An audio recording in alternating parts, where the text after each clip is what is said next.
हमारी वसीयत और विरासत। वेदमूर्ति तपोनिष्ठ पंडित श्री राम शर्मा आचार्य जी की आत्मकथा। मनीषी के रूप में हमारी प्रत्यक्ष भूमिका। मनुष्य अपनी अंतःशक्ति के सहारे प्रसुप्त के प्रकटीकरण द्वारा ऊंचा उठता है। यह जितना सही है उतना ही यह भी मिथ्या नहीं कि तप तितीक्षा से प्रखर बनाया गया वातावरण, शिक्षा, सानिध्य, सत्संग, परामर्श, अनुकरण भी उतनी सशक्त भूमिका निभाता है। देखा जाता है कि किसी समुदाय में नितांत साधारण श्रेणी के सीमित सामर्थ्य संपन्न व्यक्ति एक प्रचंड प्रवाह के सहारे असंभव पुरुषार्थ भी संभव कर दिखाते हैं। प्राचीन काल में मनीषी मुनिगण यही भूमिका निभाते थे।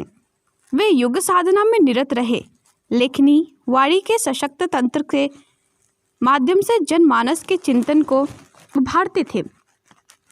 ऐसी साधना अनेक उच्च स्तरीय व्यक्तियों को जन्म देती थी। उनकी प्रसुप्त सामर्थ्य को उजागर कर उन्हें सही दिशा देकर समाज में वांछित परिवर्तन लाती थी। शरीर की दृष्टि से सामान्य दृष्टिगोचर होने वाले व्यक्ति भी प्रतिभा, कुशल, चिंतन की श्रेष्ठता से अभिपूरित देखे जाते थे। सर्वविदित है कि मुनि एवं ऋषि ये दो श्रेणियां अध्यात्म क्षेत्र की प्रतिभाओं में गिनी जाती रही हैं। ऋषि वह जो तपश्चर्या द्वारा काया का चेतनात्मक अनुसंधान कर उन निष्कर्षों से जन समुदाय को लाभ पहुँचाए, तथा मुनिगण वे कहलाते थे जो चिंतन, मनन, स्वाध्याय द्वारा जनमानस के परिष्कार की अहम भूमिका निभाते हैं। एक पवित्रता का प्रतीक है तो दूसरा प्रखरता का। दोनों को ही तप साधना में निरत हो सूक्ष्मतम बनना पड़ता है, ताकि अपना स्वरूप और विराट व्यापक बनाकर स्वयं को आत्मबल संपन्न कर वे युग चिंतन के प्रवाह को मरोड़ बदल सके। मुनि जहाँ प्रत्यक्ष साधनों का प्रयोग करने की स्वतंत्रता रखते हैं, वहाँ ऋषि के लिए यह अनिवार्य नहीं। वे अपने सूक्ष्म रूप में ही वातावरण को आंदोलित करते, सुसंस्कृत बनाए रख सकते थे।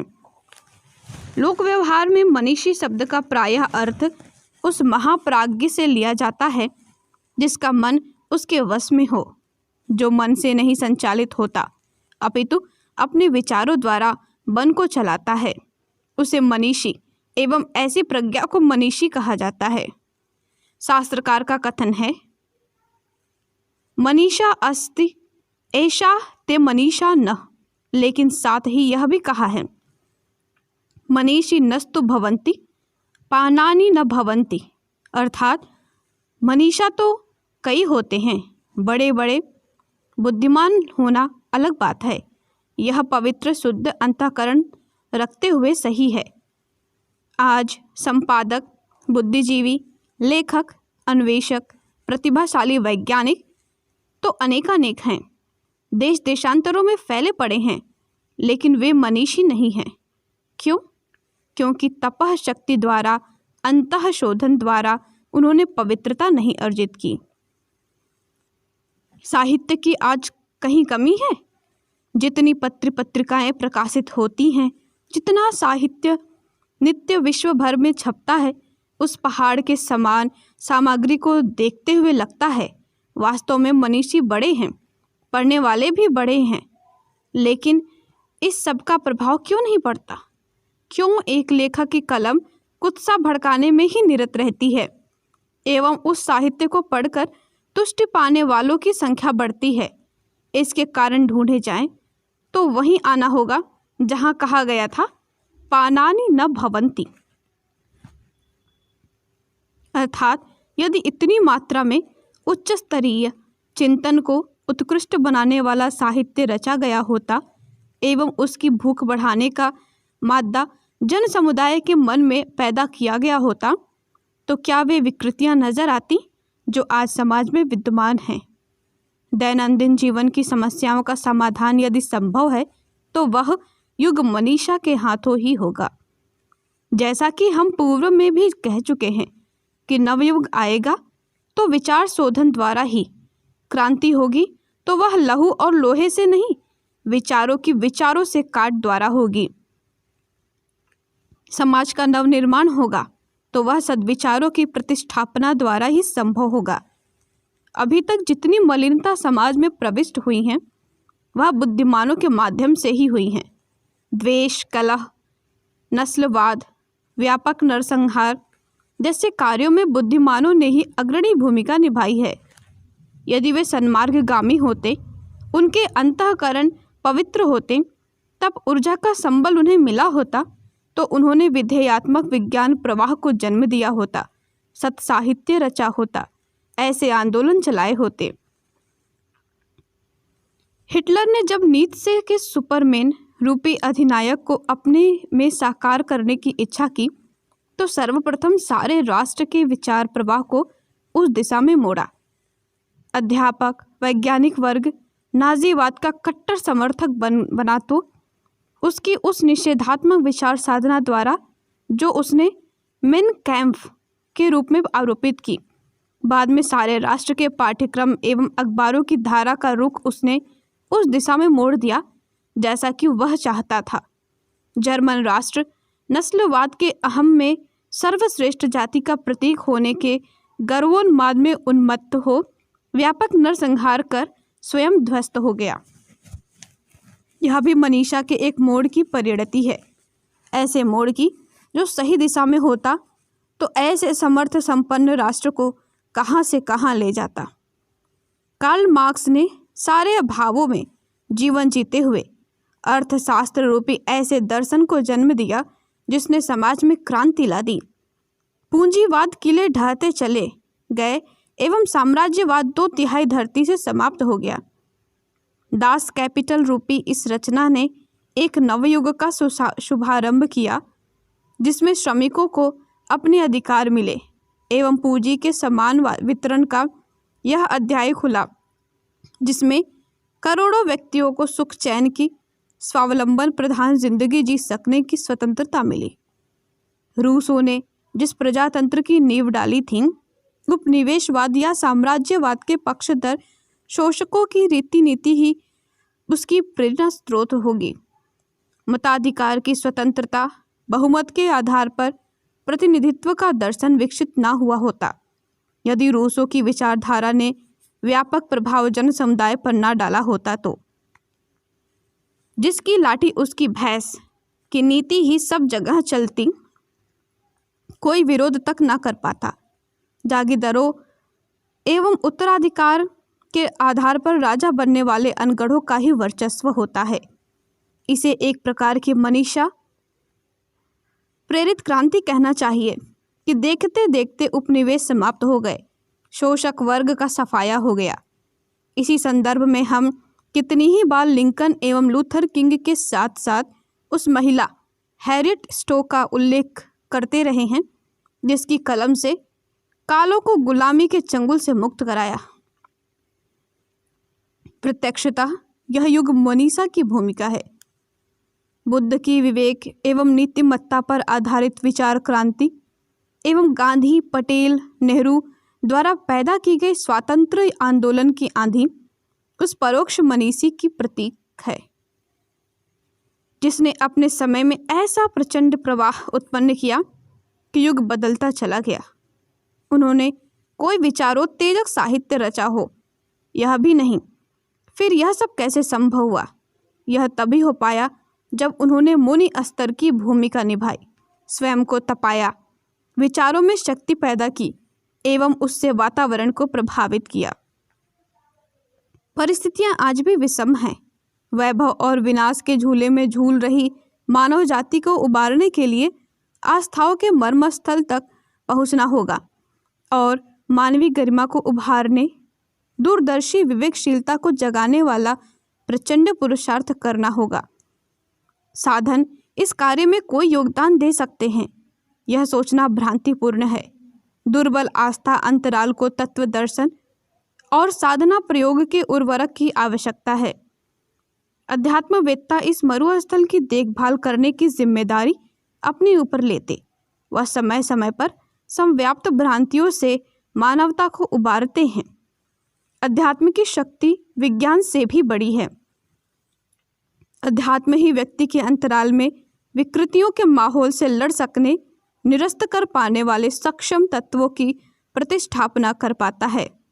हमने व्यक्तित्वों की में पवित्रता व प्रखरता का समावेश करने के लिए मनीषा को ही अपना माध्यम बनाया एवं उज्जवल भविष्य का सपना देखा है।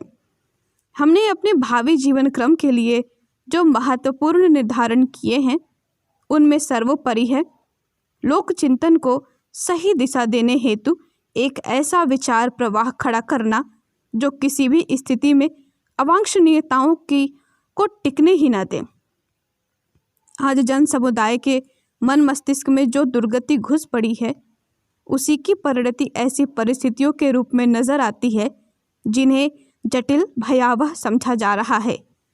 ऐसे वातावरण को बदलने के लिए व्यास की तरह, बुद्ध, गांधी, कार्ल मार्क्स की तरह, मार्टिन लूथर किंग, अरविंद, महर्षि रमणी की तरह भूमिका निभाने वाले मुनि व ऋषि के युग्म की आवश्यकता है, जो प्रत्यक्ष एवं परोक्ष प्रयासों द्वारा विचार क्रांति का प्रयोजन पूरा कर सके।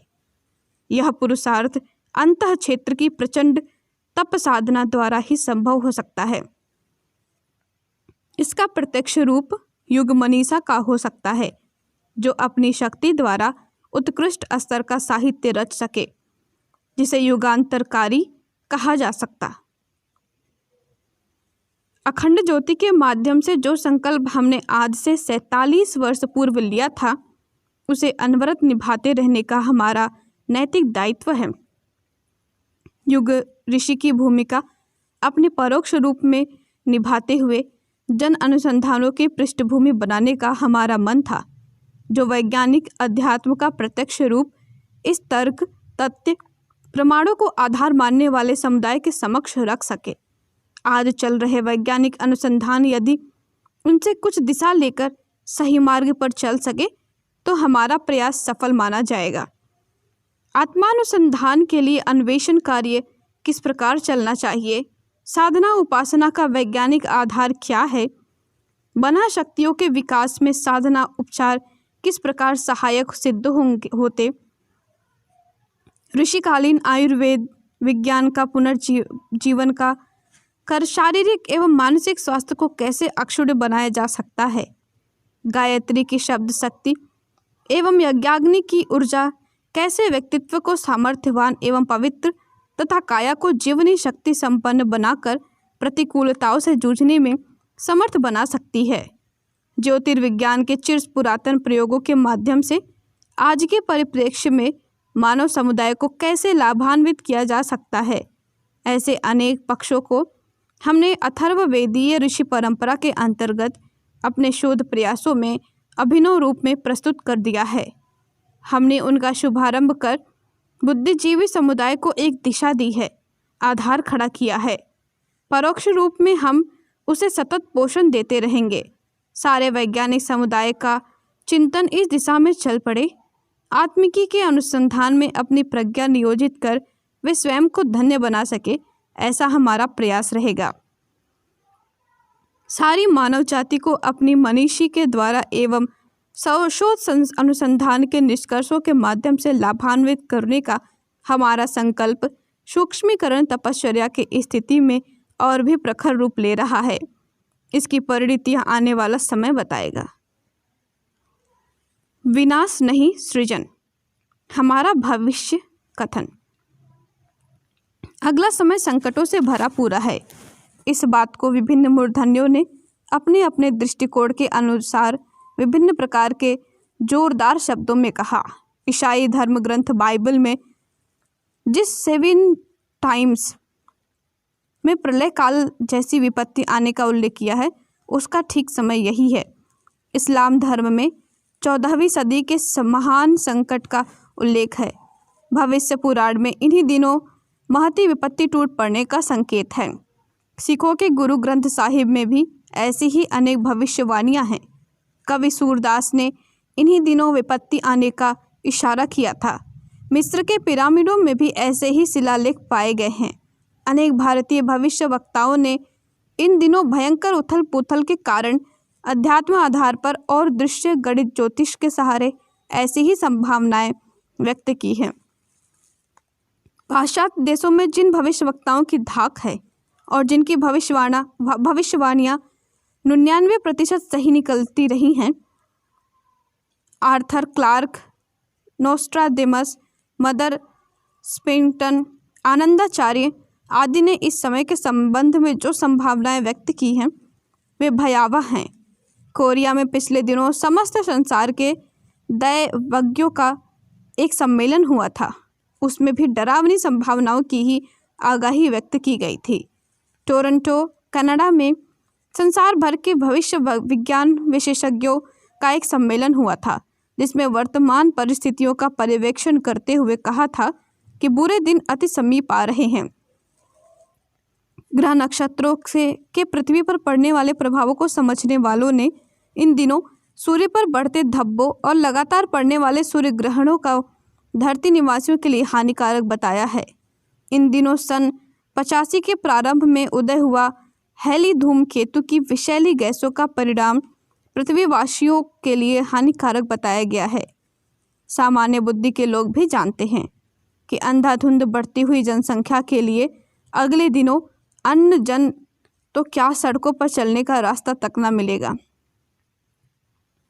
औद्योगिकरण, मशीनीकरण की भरमार से हवा और पानी भी कम पड़ रहा है और विषाक्त हो चला है। खनिज तेल और धातुएं, कोयला 50 वर्ष तक के लिए नहीं हैं। अणु परीक्षणों से उत्पन्न विकिरण से अगली पीढ़ी और वर्तमान जन समुदाय को कैंसर जैसे भयानक रोग की भरमार होने का भय है।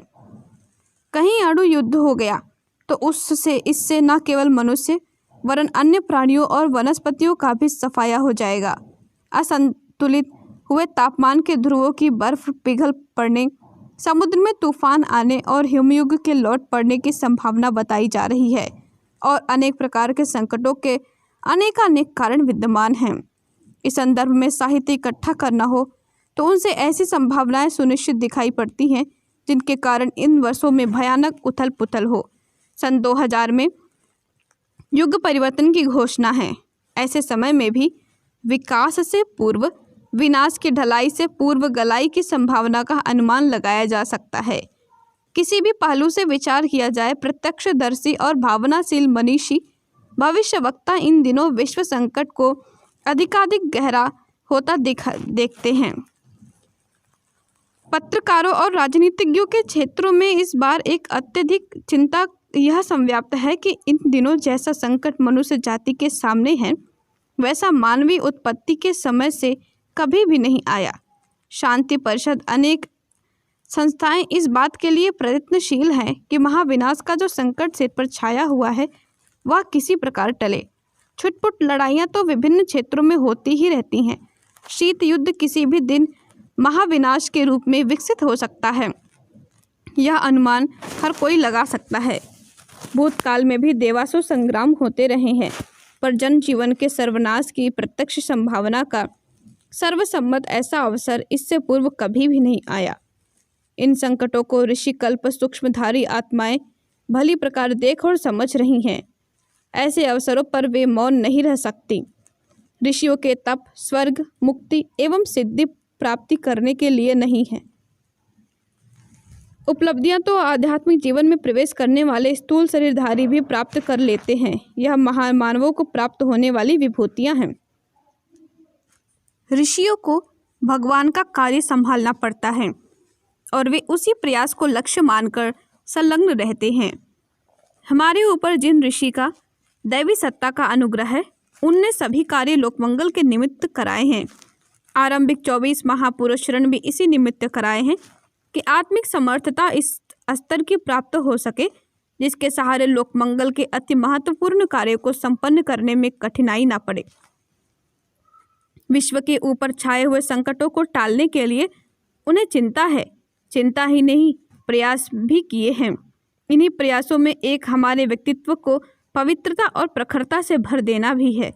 आध्यात्मिक सामर्थ्य इसी दिशा पर विकसित होती है, इसी आधार पर विकसित होती है। उपासना का वर्तमान चरण सूक्ष्मीकरण की सावित्री साधना के रूप में चल रहा है। इस प्रक्रिया के पीछे किसी व्यक्ति विशेष की ख्याति, संपदा, वरिष्ठता या विभूति नहीं है। एकमात्र प्रयोजन यही है कि मानवीय सत्ता और गरिमा के लड़खड़ाते हुए पैर स्थिर हो सकें। 5 वीरभद्रों के कंधों पर वे अपना उद्देश्य लादकर इसे संपन्न भी कर सकते हैं। हनुमान के कंधों पर राम लक्ष्मण दोनों बैठे फिरते थे। यह श्रेष्ठता प्रदान करना भर है। इसे माध्यम का चयन कह सकते हैं। एक गांडीव धनुष के आधार पर किस प्रकार इतना विशाल काय महाभारत खड़ा लड़ा जा सकता था, इसे सामान्य बुद्धि से असंभव ही कहा जा सकता है। पर भगवान की जो इच्छा होती है वह तो किसी न किसी प्रकार पूरी होकर रहती है। महाबली हिरण्याक्ष को सूकर भगवान ने फाड़ चीर कर रख दिया था, उसमें भी भगवान की ही इच्छा थी। इस बार भी हमारी निज की अनुभूति है कि असुरता द्वारा उत्पन्न हुई विभीषिकाओं को सफल नहीं होने दिया जाएगा। परिवर्तन इस प्रकार होगा कि जो लोग इस महाविनाश में संलग्न हैं, इसकी संरचना कर रहे हैं, वे उलट जाएंगे या उनके उलट देने वाले नए पैदा हो जाएंगे।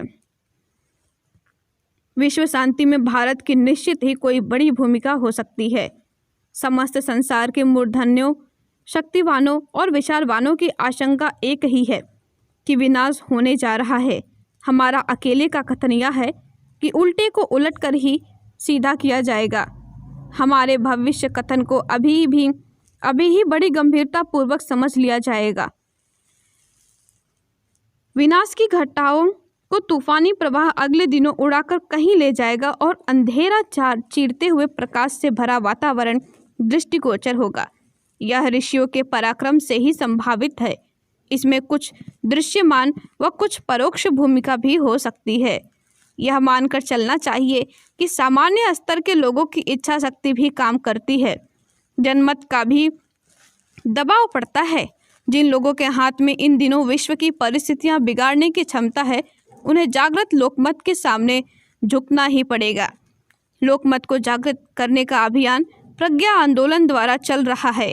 यह क्रमशः बढ़ता और सशक्त होता जाएगा। इसका दबाव हर प्रभावशाली क्षेत्र की समर्थ शक्तियों पर पड़ेगा और उनका मन बदलेगा कि अपने कौशल चातुर्य को विनाश की योजनाएं बनाने की अपेक्षा विकास के निमित्त लगाना चाहिए। प्रतिभा एक महान शक्ति है। वह जिधर भी अग्रसर होती है, उधर ही चमत्कार प्रस्तुत करती है। वर्तमान समस्याएं एक दूसरे से गुथी हुई हैं। एक से दूसरी का घनिष्ठ संबंध है, चाहे वह पर्यावरण हो अथवा युद्ध सामग्री का जमाव, बढ़ती अनीति, दुराचार हो अथवा अकाल महामारी जैसी दैवी आपदाएं। एक को सुलझा लिया जाए और बाकी सब उलझी पड़ी रहें, ऐसा नहीं हो सकता। समाधान एक मुश्त खोजने पड़ेंगे और यदि इच्छा सच्ची है तो उनके हल निकल कर ही रहेंगे। शक्तियों में 2 ही प्रमुख हैं। इन्हीं के माध्यम से कुछ बनता या बिगड़ता है। एक शस्त्र बल, धन बल, दूसरा बुद्धि बल, संगठन बल। पिछले बहुत समय से शस्त्र बल और धन बल के आधार पर मनुष्य को गिराया और अनुचित रीति से दबाया और जो मन में आया सो कराया जाता रहा है। यही दानवी शक्ति है। अगले दिनों दैवी शक्ति के आगे आना है और बुद्धि बल तथा संगठन बल का प्रभाव अनुभव कराना है। सही दिशा में चलने पर यह दैवी सामर्थ्य क्या कुछ दिखा सकती है, इसकी अनुभूति सबको करानी है। न्याय की प्रतिष्ठा हो, नीति को सब ओर से मान्यता मिले, सब लोग हिल मिल कर रहे और मिल बांट कर खाए। इस सिद्धांत को जन भावना द्वारा सच्चे मन से स्वीकारा जाएगा तो दिशा मिलेगी, उपाय सूझेंगे, नई योजनाएं बनेंगी, प्रयास चलेंगे और अंततः लक्ष्य तक पहुंचने का उपाय बन ही जाएगा। आत्मवत् सर्वभूतेषु और वसुधैव कुटुम्बकम, यह 2 ही सिद्धांत ऐसे हैं जिन्हें अपना लिए जाने के उपरांत तत्काल यह सूझ पड़ेगा कि इन दिनों किन अवांछनीयताओं को अपनाया गया है और उन्हें छोड़ने के लिए क्या साहस अपनाना पड़ेगा, किस स्तर का संघर्ष करना पड़ेगा। मनुष्य की सामर्थ्य अपार है। वह जिसे करने की यदि ठान ले और औचित्य के आधार पर अपना ले तो कोई कठिन ऐसा कार्य नहीं है जिसे पूरा न किया जा सके। अगले दिनों एक विश्व, एक भाषा, एक धर्म, एक संस्कृति का प्रावधान बनने जा रहा है। जाति, लिंग, वर्ण और धन के आधार पर बढ़ती जाने वाली विषमता का अंत समय अब निकट आ गया। इसके लिए जो कुछ करना आवश्यक है वह सूझेगा भी और विचारशील लोगों के द्वारा पराक्रम पूर्वक किया भी जाएगा। यह समय निकट है, इसकी हम सब उत्सुकता से प्रतीक्षा कर रहे हैं। धन्यवाद। अगले ऑडियो में हम पढ़ेंगे जीवन के उत्तरार्ध के कुछ महत्वपूर्ण निर्धारण। धन्यवाद। ओम शांति। हमारे YouTube चैनल को सब्सक्राइब करें और बेल आइकन को दबाकर ऑल पर क्लिक करें ताकि नोटिफिकेशंस आपको मिलती रहें।